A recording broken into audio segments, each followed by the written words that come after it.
হ্যাঁ, প্রিয় শিক্ষার্থীরা, কেমন আছো তোমরা? আশা করছি যে যেখান থেকে আজকে ক্লাস দেখছো সবাই ভালো আছো এবং সুস্থ আছো। আজকে আরেকটি সংক্ষিপ্ত ক্লাস নিয়ে চলে এসেছি, সেটা হচ্ছে এসএসসি আইসিটি তৃতীয় অধ্যায় এমসিকিউ নিয়ে।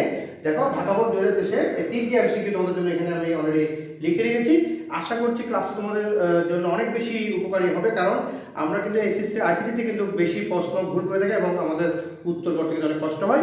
সেই টেকনিকগুলো নিয়ে আজকে কথা বলবো। তো চলো আমরা ক্লাসে চলে যাই। দেখো, এখানে লিখেছে 5a16, অর্থাৎ এটি একটি হেক্সাডেসিমাল সংখ্যা। পরের সংখ্যাটি কত? আমাকে চারটি হেক্সাডেসিমাল সংখ্যা দিয়েছে, আমাকে পরের সংখ্যাটি কত সেটা আমাকে বলতে হবে। এরপর আমাকে একটা চিত্র দিয়েছে, চিত্র থেকে আমাকে দুটো কোশ্চেন করেছে। চলো আমরা ওয়ান বাই ওয়ান আলোচনা করি। আমরা প্রথমে আমাদের যে এক নম্বর কোশ্চেন দিয়েছে সেটা সলভ করার চেষ্টা করি। দেখো, প্রথমে আমরা যে কাজটা করবো সেটা হচ্ছে আমাদের 5a যে মানটা দেওয়া আছে, 5a এই মানে হচ্ছে 10, অর্থাৎ এই মানে হচ্ছে 10। আমরা এটিকে প্রথমে আমাদের দশমিক সংখ্যা নেওয়ার চেষ্টা করি, অর্থাৎ এখানে 10, এখানে 5 লিখলাম, ইনটু এখানে আমার 60। যারা এটা পারবো তারা আমার আগের ক্লাসগুলো দেখবে কিভাবে হেক্সাডেসিমাল থেকে দশমিক সংখ্যায় রূপান্তর করা হয়, 0 এবং 1। ঠিক আছে? তাহলে আমরা কি দেখতে পাচ্ছি, এখানে আমার যে 10 আছে সেটা যে 10 আছে সেটাই থেকে যাবে, অর্থাৎ 10 আমার থাকছে। এবং এখানে হবে যে 580, অর্থাৎ এখানে হবে 10, এখানে হবে 580, 80। তাহলে কত হচ্ছে 90। এবার আমরা যেটা করব, আমরা এই 90 সংখ্যাটিকে আমরা কি করব, 90 সংখ্যাটিকে আমরা হেক্সাডেসিমালে রূপান্তর করব। তবে যেহেতু ওরা আমাদেরকে বলেছে কত, যে 90 এর পরে, অর্থাৎ এটার পরে সংখ্যা, তাহলে 90 পরে কি হবে, 1 যোগ হবে, অর্থাৎ 91 হবে। তাহলে +1 হবে এখানে, তাহলে +1 সমান কত, 91। এবার আমরা কি করব, 91 এর আমরা কি করব, হেক্সাডেসিমালে রূপান্তর করব, 16 দ্বারা ভাগ করব। এবার আমরা যদি 16 দ্বারা ভাগ করি, 5 16 কত হয়, 80। 5 16 কত হবে আমার এটি হবে 5 16 80। তাহলে কত নিলাম, 5 বার। আমার বাকি থাকে কত, আমার আর বাকি থাকে হচ্ছে যে 11। এবার আমি আবার 16 দ্বারা ভাগ করব, ভাগ জায়গা এটা 0, আমার 5 টা এখানে চলে আসবে। তার মানে আমার মানটা দাঁড়াচ্ছে কত, অর্থাৎ 91 10 এর মান দাঁড়াচ্ছে 5 এবং 11 এর মান হচ্ছে b। যেহেতু আমরা একবারে বলেছিলাম কি 10 এর মান হচ্ছে a, এর মান হচ্ছে 10, তাহলে 11 এর মান কত হবে, b। তাহলে 5b 16। আশা করছি দেখো এখানের মধ্যে 5b আছে, তার মানে আমার উত্তরটা হচ্ছে খ। দেখো কত সহজ আমরা কাজটা করে ফেললাম। এভাবেই তোমরা পরীক্ষার শেষে আমাদের প্রশ্নগুলো সলভ করতে পারবে। এবার চলো আমরা নিচের প্রশ্ন চলে যাই। নিচের প্রশ্ন আমাকে বলেছে উদ্দীপকের চিত্রটি লক্ষ্য করো এবং 2 ও 3 নম্বর প্রশ্ন উত্তর দাও। 2 নম্বর প্রশ্ন করছে y এর মান কত হবে, এটা একেবারে ইজি, তোমরা অনেকে পারো। আমি আবার একটু সলভ করে দিচ্ছি। তাহলে y এর মানটা কি হবে, যেহেতু এটা পাকানো আকারে আছে, এটা কি হবে, এখান থেকে যা বের হচ্ছে সেটা হচ্ছে কি a প্লাস b। আবার এখানে এটা কি b, এটা b থেকে, এটা a থেকে, একই কথা। তার মানে আবার কি দাঁড়াচ্ছে a প্লাস b, এবং দুটো যোগ আকারে আমরা যোগ করলাম, এবং এটা পুরোটার উপরে কি আছে, একটা নট আছে, আমরা পুরোটার উপরে একটা নট করে নিলাম।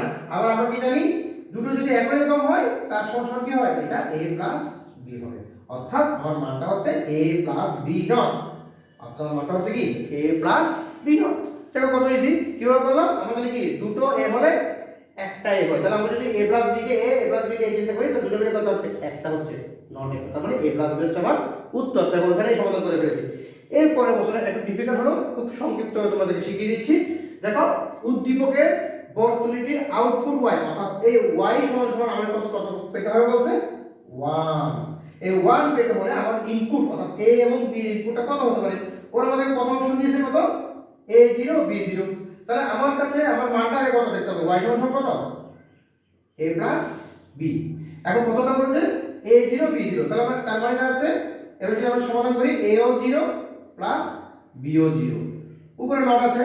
এবার এই দুটো 0 মানে কত, একটা 0, একটা যদি নোট আছে, আর নট থাকলে 0 কেটে দেবো, নটটা কত হবে 1। তাহলে দেখো আমার আর পরবর্তী অপশন যেতে হচ্ছে না, আমি প্রথম অপশনটাই পেয়ে গেছি, সেটা কি, যদি a এর মান 0 এবং b এর মান 0 হয়, তাহলে আমার y এর আউটপুটটা কত হবে, তোমার 1 হবে।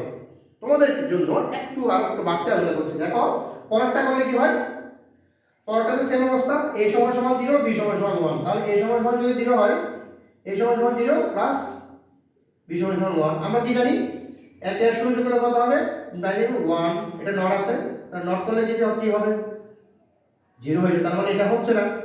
আবার দেখো এই পরেরটা কি আছে, একটু দরকার নেই, তার মধ্যে 1 এবং 0, তাহলে 1 প্লাস 0 তাও 1 হবে, এটাকে নট করলে কত হবে 0 হবে, এটা হচ্ছে না। হ্যাঁ, নট করলে কত হবে 0 হবে। এরপর লাস্ট ওয়ান 1 1, তাহলে y সমান সমান এটা কত হবে 1 প্লাস 1, তার মানে কত 1, দুটো বাদ মিলে এক হয়, এটা নোট করলাম।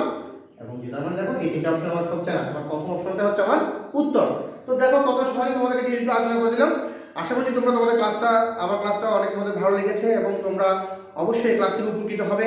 এই ক্লাস থেকে তুমি যদি উপকৃত হও, তোমরা অবশ্যই আমার যেখানে যে ক্লাসটি যেখানেই ক্লাসটা আপলোড হবে, সেটা ইউটিউব হোক বা ফেসবুক হোক, তোমরা অবশ্যই শেয়ার দিবে এবং ইউটিউবে তোমরা সাবস্ক্রাইব করবে। এতে করে তোমাদের যে লাভটা হবে সেটা হচ্ছে কি, তোমরা আমার এই ধরনের অনেকগুলো বিষয়, সেটা আইসিটি হোক, অর্থনীতি হোক, হিসাব বিজ্ঞান হোক, ফিনান্স হোক, মূলত যে মেজর সাবজেক্টগুলো আছে, কমার্স দুটো মেজর সাবজেক্ট, হিসাব বিজ্ঞান এবং ফিনান্স, এবং তোমার আইসিটি এবং ইকোনমিক্স, ইংলিশ, এই ক্লাসগুলো তোমরা সবসময় পেয়ে যাবে।